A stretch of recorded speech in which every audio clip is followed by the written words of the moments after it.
विदेशमा सुविधा छ तर सुख छ भन्न छैन। मान्छेहरू यति एक्लोपनले सताउँछ, उनीहरूमा लोनलिनेसको रोग नि आजको दिनमा विदेशमा हामी नेपालीहरूमा भन्दा बेसी उनीहरूमा छ। सुविधाहरू टन्न छ, सबै कुरा छ, तर मन खाली छ है। त्यो कहिल्यै नभरिने मन, लुकेको घाउहरू हुन्छ।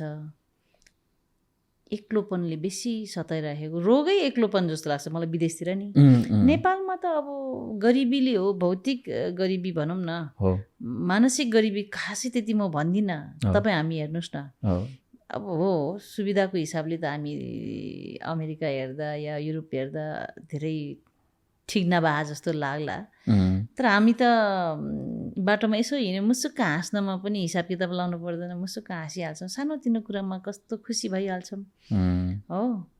नचिनेको मान्छेसँग मुसुक्क हाँसेर राम्रो कुराकानीहरू